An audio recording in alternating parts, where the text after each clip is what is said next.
What is up, everybody? Welcome back to Washita Valley. I'm glad you're here. Welcome back to the next episode. It is a beautiful view across the valley here at Kurt's place. Back there in the back, you can see the hayfield that I worked on mowing yesterday. Yesterday? Yeah, yesterday. It's a Thursday evening. And worked on the hay meadow back there yesterday. Baled some of Dad's hay at his house yesterday as well. It's not quite finished, but almost. But today, hay is not the reason why we're here. Today, the reason why we are here is right in front of us.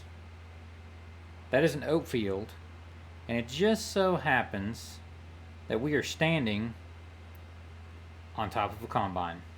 Yep, that's right, folks. Summer harvest is here, and the first thing that Kurt wants to start with is this little patch of oats here in front of us. Come along with us. We're going to get some good drone footage today. First time in a combine this season, and it's going to be great. If you enjoy the episode and you want to subscribe, all you got to do is hit that little red tractor down in the corner of the screen. Let's get going.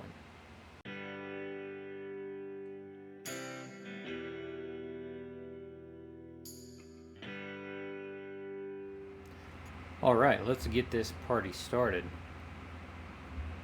So what Kurt asked me to do is, since he's done quite a bit of work to the separator system on this combine in the past few weeks, what he wants to do is have me run the combine in these oats, and he's going to kind of go along behind me and just sort of listen and watch. He's going to throw out some pans so that he can kind of look at what kind of losses he's having. So as we go along, he's gonna put a pan out underneath where the straw is going to come out. So if the combine is throwing any grain out the back, he'll be able to see it on those pans. They're like giant cookie sheets, basically, is what they look like. All right, let's see about getting this baby going. There we go.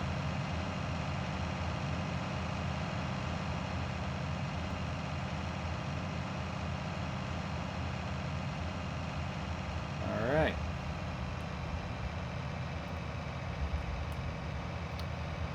And now a couple of other things that we're doing too here. The reason why, because this is not real normal around here to have a field of oats, but the reason why Kurt has oats is that he has a contract to supply the Galt Co-op with oats. The big main thing that the Galt Co-op at this point has going for it is that it has a feed mill, so they can grind feed, mix feed, make feed there. And one of the raw materials, so to speak, that they need is oats. So Kurt has got a contract. He's got this field, and he's got a couple of other quite a bit larger fields that are in oats. And this will just once we finish with this field, it'll be less than a truckload. But once we finish this field, it's just going to go straight to the co-op. And when we combine those other fields, they will probably come back here to the farm to put in his bins, and he will just deliver the oats as the co-op needs them. One other thing about this is that we are, you can't see it now, you'll be able to see it better in the drone footage once I get that started here in a second. I am leaving a straw swath behind this combine, so the spreader is disengaged on the back of the machine, and so we're leaving a straw windrow. And Kurt wants me to come back in a couple of days and bale this with my small square baler. So that's something else that is coming up. But enough of this talk. I know from the comments lately that you guys enjoy the drone footage, so that is where we are gonna go next.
Alright everybody, I'm going to hop out here and I'm going to check a sample of the grain. I'm going to see how this thing is separating.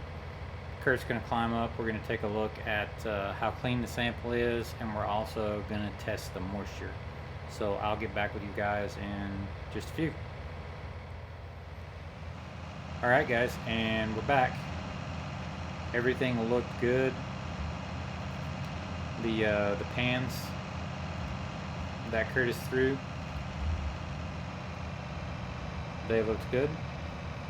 So he said keep on going.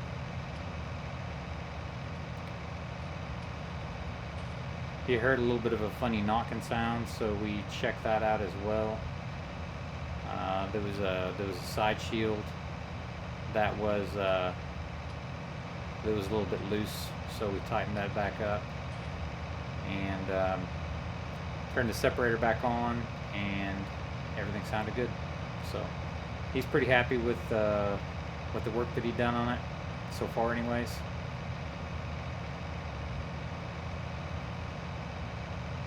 This combine might actually be the last year he owns this combine. He's owned it for quite a while, and since he doesn't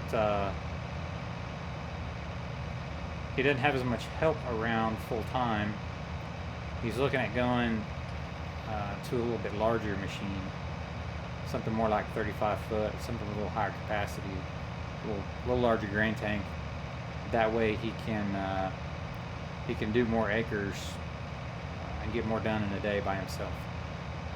All right, let's get back to this drum.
Alright, I got my auto steer engaged now.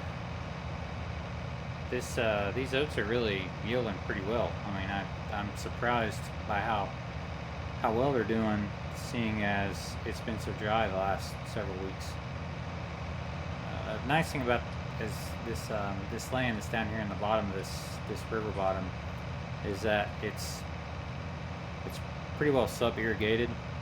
So in other words, there's a lot of moisture just below the topsoil, that as long as the crops can get themselves established, then even if we do go through a bit of a dry spell, the crops can still pull through it, because the roots are deep enough that they can still get down into the water.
So now you guys may be asking yourselves, why is he putting that grain in the grain cart? Because obviously the truck that's going to take it to town is sitting right next to the grain cart. So why wouldn't he just put the grain straight into the truck? Well, so that's a good question. And on a lot of farms, that's just how it goes.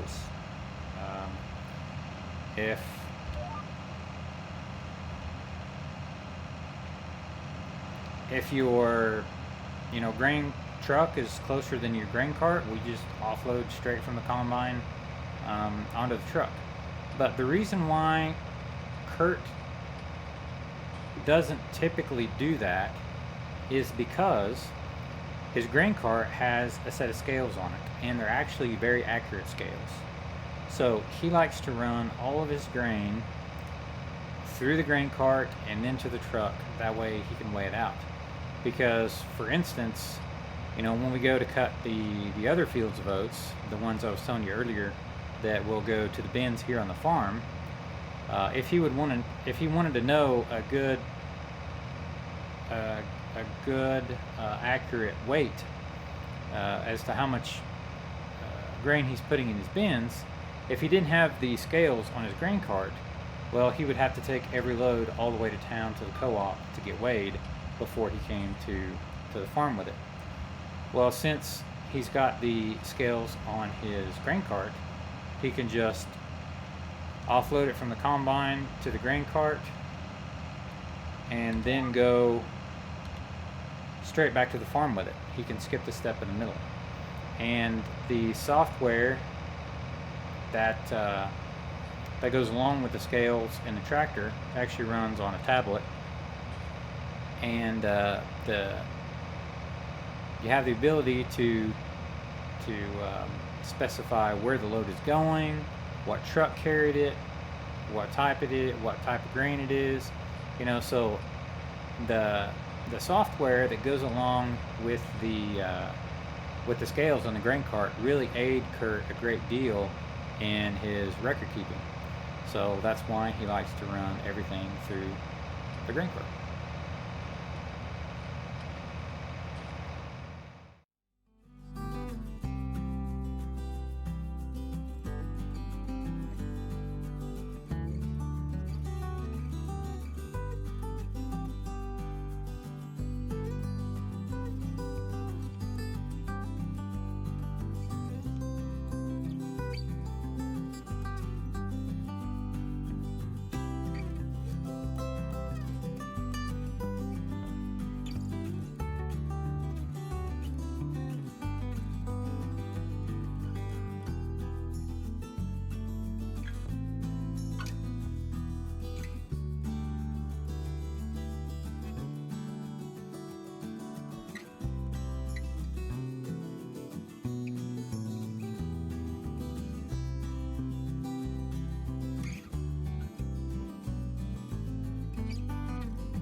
Alright, we got our truck aired up and we're ready to rock and roll.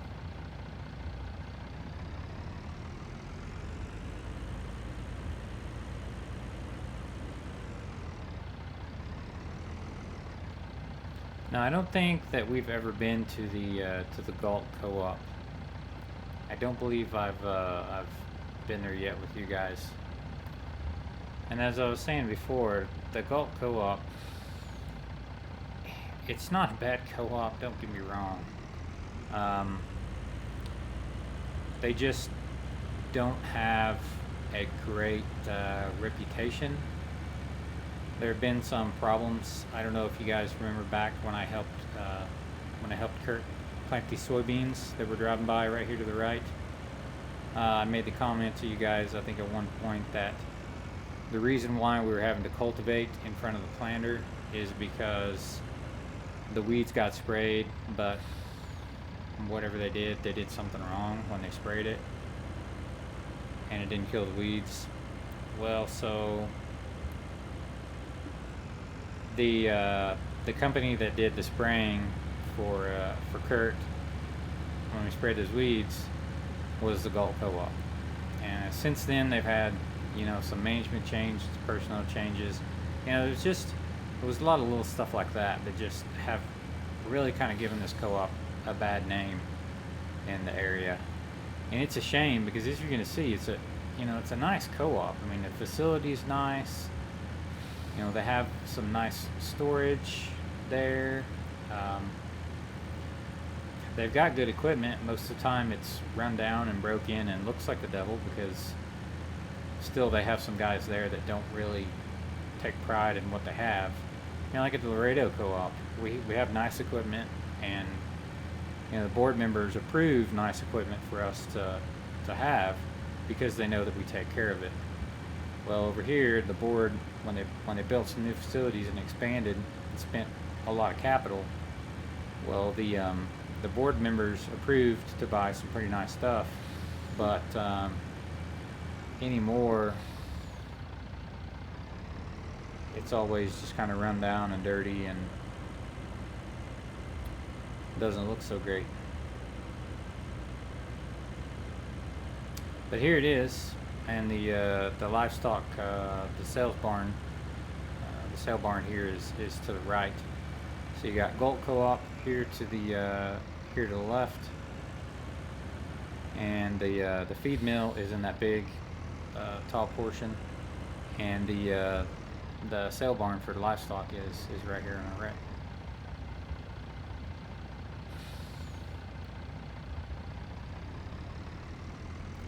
Alright, we're going to pull up here on the scales. I'm going to hop out and get an empty weight with the driver off, and I'll check back with you guys here in a few. Alright guys, well that just took a couple of minutes. I'm back.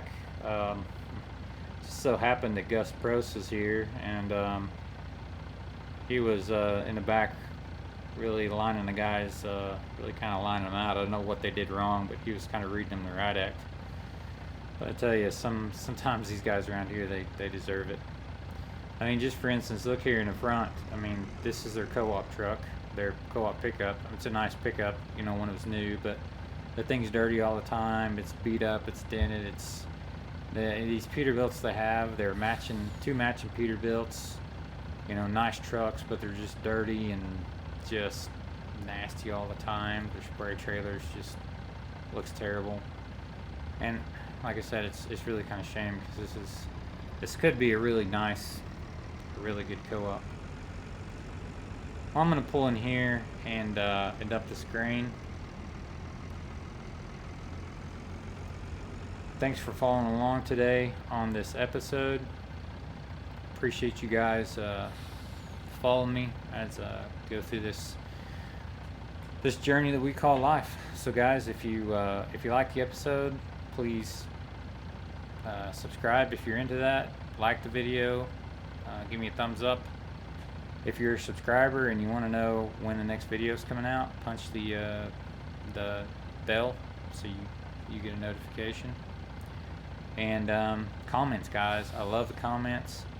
Tell me things you like. Tell me things you don't like. That way I know what direction to go in whenever I make the next video. That's all I got for you guys. Thanks so much for following along today. I hope you enjoyed the combining. See ya.